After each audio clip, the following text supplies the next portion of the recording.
नमस्कार दोस्तों, मैं वैभव शराज आपका स्वागत करता हूं तक्षशिला ट्यूटोरियल के ऑनलाइन चैनल पे। दोस्तों, हम लोग बात कर रहे थे क्लास 12 के फिजिक्स के चैप्टर नंबर 4 जिसका नाम था गतिमान आवेश एवं चुंबकत्व। इसमें हमने लेक्चर 4.20 तक कंप्लीट कर लिया था। आज हम लोग बात करेंगे लेक्चर 4.21 के बारे में। ओके दोस्तों, तो पिछले सेशन में हम लोग क्वेश्चन नंबर 34 तक कंप्लीट कर लिए थे। आज बारी है क्वेश्चन नंबर 35 से स्टार्ट करने की। दोस्तों, क्वेश्चन नंबर 35 में देखिए क्या बोल रहे हैं। यदि 50 सेंटीमीटर लंबी परिनालिका के केंद्र पर चुंबकीय क्षेत्र का मान कितना है, 4 × 10⁻⁻² है। ठीक है, ये आपको क्या दे रखा है, चुंबकीय क्षेत्र का मान दिया है। कहां पर, वो भी केंद्र पर। ठीक है, जबकि उसमें 8 एम्पियर की धारा प्रवाहित की जाती है। जब उसमें 8 एम्पियर की धारा प्रवाहित की जाती है तब केंद्र पर इतना चुंबकीय क्षेत्र उत्पन्न होता है। ठीक, अच्छा, तो बताइए कि इसमें इसमें फेरों की संख्या कितनी होनी चाहिए। ठीक है, अब मुझे यही कैलकुलेट करना है। तो सबसे पहले हम यहाँ पे फॉर्मूला लगाएंगे परिनालिका के केंद्र पर उत्पन्न होने वाले चुंबकीय क्षेत्र का, क्योंकि यहाँ पे जो हमें चुंबकीय क्षेत्र का मान दिया है वो परिनालिका के केंद्र पर उत्पन्न हो रहा है। तो पहले परिनालिका के केंद्र पर उत्पन्न होने वाले चुंबकीय क्षेत्र का फॉर्मूला लगाएंगे। ठीक है, परिनालिका के केंद्र पर उत्पन्न चुंबकीय क्षेत्र, ठीक है, कितना हो जाएगा, B = हो जाएगा μ0 Ni। ठीक है, चलिए अभी क्या करना है मुझे, यहां पे स्मॉल n = कैपिटल N में कैपिटल L। ठीक है, चलिए अभी यहां पे पुट कर देते हैं और ये कितना हो जाएगा, μ0 N में L × I। ठीक, ये वैल्यू हो गई आपकी B की, यानी केंद्र पर चुंबकीय क्षेत्र की। सब कुछ दिया हुआ, आपको B का मान दिया है, μ0 का मान आपको पता है, कांस्टेंट है, जानते ही हैं। ठीक है, L मतलब परिनालिका की लंबाई दे रखी है, 50 सेंटीमीटर है, और धारा का मान दिया है तो आपको कैपिटल N निकालना है। तो कैपिटल N = कितना हो जाएगा, B × L divided by μ0 × I। ठीक है, बस कैलकुलेशन बची है। यहाँ पे देखिए B की वैल्यू कितनी दे रखी है, 4 × 10⁻⁻², और ये लंबाई कितनी है, 50 सेंटीमीटर। तो सेंटीमीटर को मीटर में कन्वर्ट करने के लिए 10⁻⁻² से मल्टीप्लाई कर दिया, ये मीटर में आ गया। ठीक है, तो B का मान MKS में था, कोई दिक्कत नहीं है। L का मान CGS में था तो चेंज कर लिया, अभी भी कोई दिक्कत नहीं है। μ0 का मान होता है 4π × 10⁻⁻7। अच्छा, और I का मान 8 एम्पियर दिया है, ये ऑलरेडी MKS में है तो कन्वर्ट करने की कोई भी आवश्यकता नहीं है। ठीक, N = आप इसे कैलकुलेट करेंगे तो कितना आ जाएगा दोस्तों, 1990। ठीक है, यानी परिनालिका में कुल कितने फेरे होंगे, 1990 फेरे होने चाहिए या होंगे। ठीक है दोस्तों, तो ये क्वेश्चन समाप्त हुआ। अब हम लोग बढ़ेंगे अपने अगले क्वेश्चन की ओर। तो दोस्तों अब चलते हैं हम लोग अपने अगले क्वेश्चन की ओर। देखिए क्वेश्चन नंबर 36 में क्या बोल रहे हैं, एक लंबे तार को चित्रानुसार मोड़ा गया है। ये चित्र है, ठीक है, एक ही तार है, ये इसको इस तरह से मोड़ दिया गया है। ठीक, अच्छा, इसमें I एम्पियर की धारा प्रवाहित करने पर वृत्तीय भाग के केंद्र पर कुल कितना चुंबकीय क्षेत्र उत्पन्न होगा, वह किस दिशा में होगा, आपको ये पूछा जा रहा है। ठीक है, अब देखिए दोस्तों, अभी एक सिंपल वायर को हमने मोड़ दिया, मोड़ के इस तरह से प्रवाहित, इस तरह से बना दिया कि धारा या करंट जो है मान लीजिए इस वाले सिरे से एंटर करती है तो इधर जाएगी, फिर इसमें जाएगी, फिर रोल करके इधर जाएगी। ठीक है, ऐसा कुछ अरेंजमेंट यहाँ पे है। अब यहाँ पे देखिएगा, इस वृत्ताकार लूप के केंद्र पर चुंबकीय क्षेत्र का मान और उसकी दिशा निकालनी है। सबसे पहले ये सोचिए कि लूप के केंद्र पर कुल कितने चुंबकीय क्षेत्र उत्पन्न होंगे, वह किसके किसके द्वारा उत्पन्न होंगे। ठीक है, आइए सबसे पहले देखते हैं। यहाँ पे एक सीधा तार दिख रहा है हमको, इसका मतलब ये सीधा तार भी तो बिंदु O पर कोई ना कोई चुंबकीय क्षेत्र उत्पन्न करेगा, बिल्कुल करेगा। तो पहला चुंबकीय क्षेत्र जो केंद्र पर उत्पन्न होगा वो सीधे तार के कारण उत्पन्न होगा। ठीक है, दूसरा चुंबकीय क्षेत्र जो उत्पन्न होगा वो इस वृत्ताकार लूप में धारा प्रवाहित हो रही है, इस कारण केंद्र पर उत्पन्न होगा। तो सबसे पहले हमको यही काम करना है, सीधे तार के कारण O पर क्षेत्र निकालेंगे, उसको B1 बोल देंगे। फिर लूप के कारण केंद्र पर चुंबकीय क्षेत्र निकालेंगे, उसको B2 बोल देंगे। दोनों की दिशा देख लेंगे और उसको ऐड या सब्ट्रैक्ट कर लेंगे तो कुल चुंबकीय क्षेत्र होगा और किस दिशा में होगा ये पता चल जाएगा। ठीक है, चलिए B1 = सीधे तार के कारण सीधे तार के कारण बिंदु O पर कुल चुंबकीय क्षेत्र कितना हो जाएगा, B1 = μ0 I में 2πr। R क्या है दोस्तों, R वो तार से उस बिंदु की दूरी है जिस बिंदु पर हमें क्षेत्र निकालना है। इत्तेफाक से लूप के केंद्र पर चुंबकीय क्षेत्र निकालना है और जो सीधा तार है वो लूप पर एक बिंदु है P, उस पर स्पर्श रेखी है। इसका मतलब तार से बिंदु के बीच की जो दूरी होगी वो लूप की त्रिज्या r के बराबर होगी। तो मैंने यहाँ पे दूरी r लिख ली, ठीक है। अब केवल इसका कैलकुलेशन बचा है, कैलकुलेशन कर लीजिए इसका। b1 is equal to mu naught upon 2 pi की वैल्यू 2 इंटू 10⁻⁷। I की वैल्यू कितनी है, I की वैल्यू आपको, अच्छा इसमें केवल I एम्पियर की धारा दे रहे हैं, अच्छा कोई बात नहीं, तो ये सॉल्व नहीं होगा दोस्तों इसमें, क्योंकि आपको वैल्यू नहीं दी है, इसको बस ऐसे ही इक्वेशन नंबर 1 बोल देंगे, ठीक है। आइए दिशा निकाल लेते हैं। भाई किसी भी धारावाही चालक तार के कारण उत्पन्न चुंबकीय क्षेत्र की दिशा निकालने के लिए दाएं हाथ की हथेली का नियम नंबर 1 यूज करेंगे, ठीक है। अभी हमको क्या करना है, सीधे तार के कारण चुंबकीय क्षेत्र निकालना है। तो तार में, सीधे तार में देखिए धारा की दिशा क्या है, ये है। तो अपने दाएं हाथ के अंगूठे को धारा की दिशा में रखेंगे, उंगलियां उस तरफ जिधर चुंबकीय क्षेत्र निकालना है, चुंबकीय क्षेत्र O पर निकालना है तो उंगलियां O की तरफ, बाहर की ओर आएगा क्षेत्र मतलब डॉट। यहां चुंबकीय क्षेत्र कितना आएगा, डॉट। वृत्ताकार लूप के कारण बिंदु O पर कुल चुंबकीय क्षेत्र, ठीक है, B2 इज इक्वल टू कितना हो जाएगा।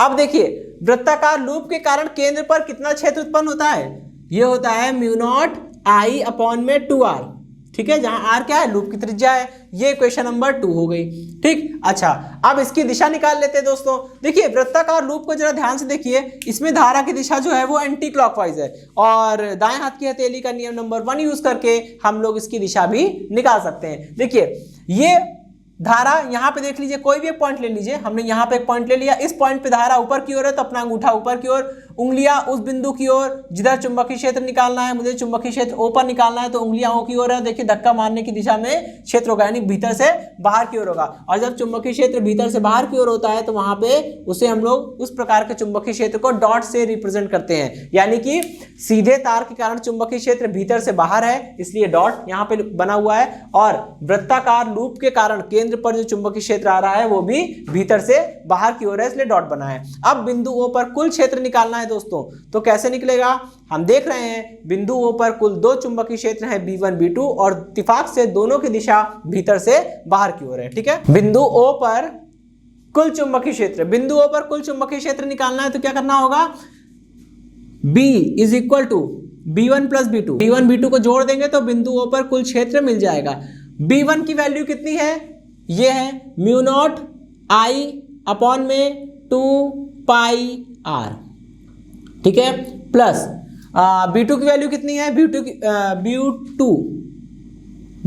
वैल्यू कितनी है, B2 की वैल्यू है म्यू नॉट I अपॉन में 2R, ठीक है। अब देखिए काफी कुछ कॉमन आ रहा है, mu naught I upon 2 pi upon 2R इसके पास भी है, mu naught I upon 2R इसके पास भी है, कॉमन ले लीजिए, ठीक है। कॉमन लेने पर जो आएगा वो होगा म्यू नॉट I अपॉन में 2R, कॉमन लिया, अंदर क्या बचेगा, अंदर बचेगा 1 अपॉन पाई प्लस 1, ठीक है, बस।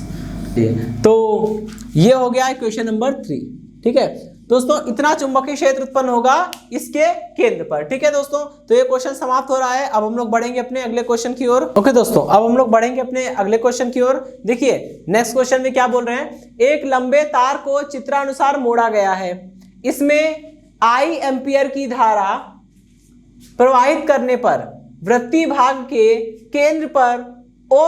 केंद्र O पर चुंबकीय क्षेत्र का मान कितना होगा, वह चुंबकीय क्षेत्र किस दिशा में होगा, हमें ये निकालना है, ठीक है। अब देखिए दोस्तों इसमें भी मान वगैरह नहीं दिया है, बस त्रिज्या R है, वृत्ताकार भाग की या वृत्ताकार पाथ की या वृत्ताकार लूप की जो त्रिज्या है वो R है, उसमें I धारा प्रवाहित कर रहा है, तो केंद्र पर कितना चुंबकीय क्षेत्र उत्पन्न होगा, वह किस दिशा में होगा, हमें ये ज्ञात करना है, ठीक है। ओके चलिए, अब जैसे पहले किया था वही काम करेंगे। ये सोचिए बिंदु O पर कुल कितने चुंबकीय क्षेत्र उत्पन्न होंगे, बिंदु O पर कुल 2 चुंबकीय क्षेत्र उत्पन्न होंगे, ठीक है।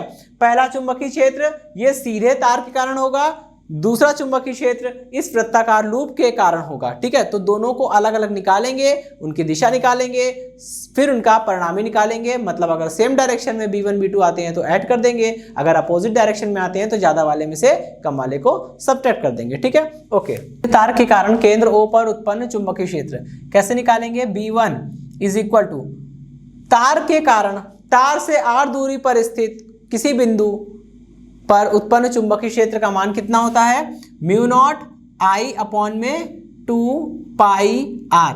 आर होता है तार की बिंदु से दूरी, और यहाँ पे जैसा डायग्राम बना हुआ है, ठीक है, हमें जिस बिंदु पर क्षेत्र निकालना है वो है लूप का केंद्र, ठीक है। और ये जो तार है वो लूप के स्पर्श रेखी है, तो स्पर्श रेखी है तार जो है वो लूप पर या लूप के किसी बिंदु पर स्पर्श रेखी है, तो तार से लूप के केंद्र के बीच की दूरी जो होगी वो लूप की त्रिज्या r के बराबर होगी, इसलिए मैंने यहाँ पे r लिखा है। भाई ये डिस्टेंस कितनी होगी, ये डिस्टेंस त्रिज्या r के बराबर ही होगी, ठीक है। अच्छा, ये यहाँ से लेकर यहाँ तक की डिस्टेंस लेनी, ठीक है। अच्छा, अभी देखिए, तो इसको हम लोग क्या करेंगे, क्वेश्चन नंबर 1 बोल देंगे, और आइए दिशा निकाल लेते हैं, ठीक है। भाई तार के कारण, सीधे तार के कारण O पर जो चुंबकीय क्षेत्र उत्पन्न होगा उसकी दिशा निकालने के लिए दाएं हाथ की हथेली का नियम संख्या 1 लगाएंगे। अंगूठे को रखना है धारा की दिशा में, उंगलियों को उधर जिधर चुंबकीय क्षेत्र निकालना है, यानी उंगली बिंदु O की ओर रहेगी और क्षेत्र किधर आ रहा है, भीतर से बाहर की ओर, और जब भीतर से बाहर की ओर आएगा तो वो बन जाएगा डॉट, यानी ये हो गया डॉट, ठीक है। अब निकालेंगे वृत्ताकार लूप के कारण केंद्र पर क्षेत्र, है ना, ठीक है। वृत्ताकार लूप के कारण केंद्र O पर उत्पन्न चुंबकीय क्षेत्र। भाई वृत्ताकार लूप के कारण केंद्र पर कितना चुंबकीय क्षेत्र उत्पन्न होगा, ये होगा μ0 I अपॉन में 2r, जहां r क्या है, लूप की त्रिज्या है, इसे समीकरण नंबर 2 बोल दिया। और भाई लूप के कारण केंद्र पर चुंबकीय क्षेत्र की दिशा निकाल लेते हैं। कैसे निकालेंगे, कोई भी एक पॉइंट ले लीजिए लूप पर, हमने ये वाला पॉइंट ले लिया, इस पॉइंट पे करंट की डायरेक्शन किधर है, ऊपर की ओर, तो अंगूठा रखेंगे ऊपर की ओर, चुंबकीय क्षेत्र निकालना है बिंदु O की ओर, तो बिंदु O हमारा ये है, इधर की ओर रखेंगे, धक्का देने की दिशा में क्षेत्र होता है, यानी बाहर से भीतर की ओर होगा, ठीक है। अगर आपको डाउट हो रहा आप यहाँ भी ऐसा कर सकते हैं, ठीक है। देखिए उंगलियों को रखिए नीचे, क्योंकि यहाँ पे धारा नीचे है, उंगलियों को रखें, सॉरी अंगूठे को रखेंगे नीचे क्योंकि धारा नीचे है, और उंगलियां अंदर क्योंकि बिंदु O अंदर की ओर है, क्षेत्र किधर आएगा, अंदर की ओर आएगा, मतलब कि बाहर से भीतर की ओर, ठीक। और जब बाहर से भीतर की ओर क्षेत्र होता है तो उसे हम लोग बोलते हैं क्रॉस, यानी ये कैसा होगा, ये चुंबकीय क्षेत्र होगा क्रॉस, ठीक है। अब देखिए बिंदु O पर दो चुंबकीय क्षेत्र आ रहे हैं B1 और B2, ये दोनों अपोजिटली डायरेक्टेड हैं। अपोजिटली डायरेक्टेड होने के कारण परिणामी निकल के जो आएगा वो ज्यादा परिमाण वाले चुंबकीय क्षेत्र की दिशा में होगा। और कैसे प्राप्त होगा, ज्यादा वाले चुंबकीय क्षेत्र के मान से कम मान वाला चुंबकीय क्षेत्र घटाना होगा, ठीक है। यहां देख लेते हैं, ठीक है। बिंदु O पर कुल चुंबकीय क्षेत्र कैसे नहीं मिलेगा, बिंदु O पर कुल चुंबकीय क्षेत्र B इज इक्वल टू, भाई दोनों में ज्यादा कौन है, पहले समझिए, यहां लिखा है μ0 I, यहां भी लिखा है μ0 I, यहां पे 2r है, यहां भी 2r है, लेकिन यहां पे B1 में देखिए, B1 में एक्स्ट्रा पाई लिखा है अपॉन में, और जब अपॉन में कोई संख्या लिखी है एक्स्ट्रा तो वो संख्या छोटी हो जाएगी। अगर किसी के अपॉन में कोई चीज एक्स्ट्रा लिखी है, अपॉन में लिखी है मतलब वो डिवाइड में है, और डिवाइड जब बड़ी संख्या से डिवाइड करेंगे तो कोई भी संख्या छोटी हो रही है, इसका मतलब B1 का मान कम होगा और B2 का मान ज्यादा होगा। तो क्या करेंगे दोस्तों, B2 में से B1 को माइनस करेंगे। अब B2 की वैल्यू समीकरण नंबर 2 से रखिए, B1 की 1 से रखिए, कितना हो जाएगा μ0 I अपॉन में 2r माइनस B1 की वैल्यू कितनी है, μ0 I अपॉन में 2 पाई r, ठीक है। अब देखिए दोस्तों काफी कुछ कॉमन आ रहा है इसमें, ठीक है, जो जो कॉमन आ रहा है उसको लिखते हैं, B इज इक्वल टू, यहाँ कॉमन आएगा μ0 I अपॉन 2r, ठीक, तो ये हो जाएगा μ0 I अपॉन में 2r, और ब्रैकेट में कितना हो जाएगा 1 माइनस 1 अपॉन पाई। ओके दोस्तों, तो ये क्वेश्चन यहीं पे समाप्त होता है। अब हम लोग बढ़ेंगे अपने अगले क्वेश्चन की ओर। ओके दोस्तों, अब हम लोग बढ़ेंगे अपने अगले क्वेश्चन की ओर। देखिए नेक्स्ट क्वेश्चन में क्या बोल रहे हैं, बायो-सेवर्ट के नियम का प्रयोग करके किसी थीटा रेडियन कोण वाले किसी वृत्तखंड के कारण केंद्र पर चुंबकीय क्षेत्र का मान ज्ञात कीजिए, ठीक है।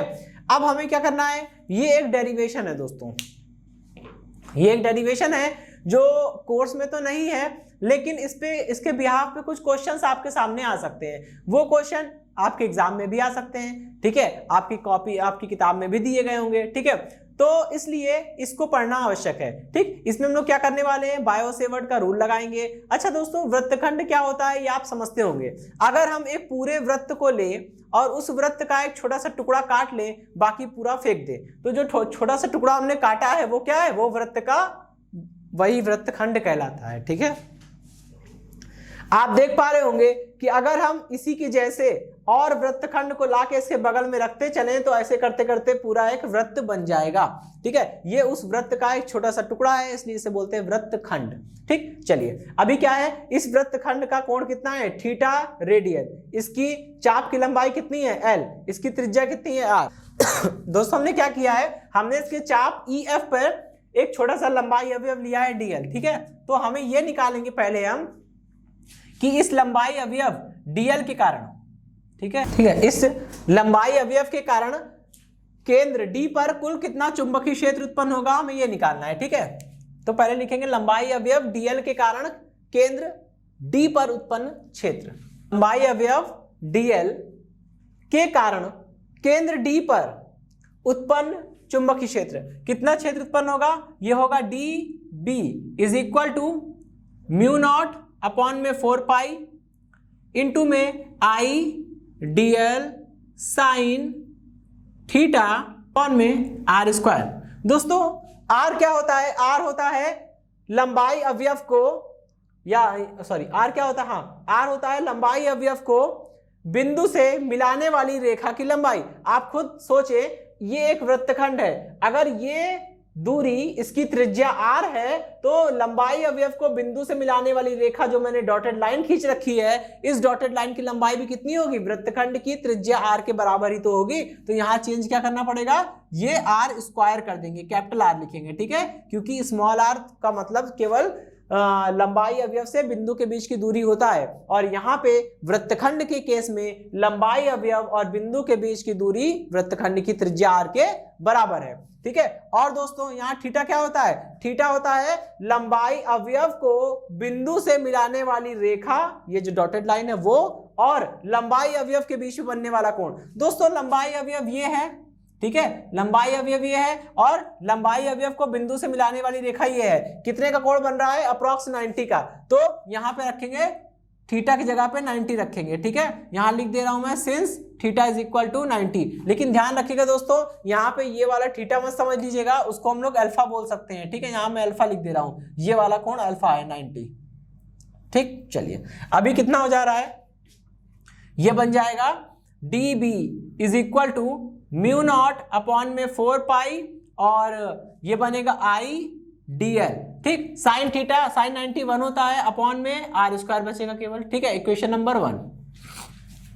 अब क्या करेंगे, वही इंटीग्रेशन करना है। ठीक है, केंद्र डी पर उत्पन्न होने वाला कुल चुंबकीय क्षेत्र, वृत्तखंड के केंद्र डी पर उत्पन्न कुल चुंबकीय क्षेत्र कितना हो जाएगा, यह हो जाएगा B is equal to, integration करना पड़ेगा किसका, डीबी का। ठीक, इसका इंटीग्रेशन करिए, कितना हो जाएगा, b is equal to integral mu naught upon में 4 पाई इंटू में I D L divided by R square. ठीक है, अब आगे बढ़ेंगे और देखिए b is equal to mu naught upon 4 pi constant है, बाहर आ जाएगा। I मतलब इस लूप में बहने वाली धारा कोई भी दिशा में ले सकते हैं। ठीक है, उस धारा का मान भी कांस्टेंट हो जाएगा, क्योंकि आप चाहे लंबाई अवयव यहां लीजिए, चाहे इस कोने पे लीजिए, चाहे बीच में लीजिए, कहीं भी आप लंबाई अवयव लेंगे क्या होगा, इसका मान हमेशा, धारा का मान तो बदलेगा नहीं, वो कांस्टेंट हो जाएगा। और लंबाई अवयव आप कहीं भी लेंगे, उसकी बिंदु से दूरी हमेशा फिक्स रहेगी। तो यानी आर का मान भी फिक्स हो गया। ठीक है, तो जो कांस्टेंट है उसको बाहर लिख ले रहे हैं, म्यू नॉट अपॉन 4 पाई बाहर आ गया, आई अपॉन में आर स्क्वायर बाहर आ गया। क्या बचेगा, क्लोज्ड इंटीग्रल ऑफ डीएल।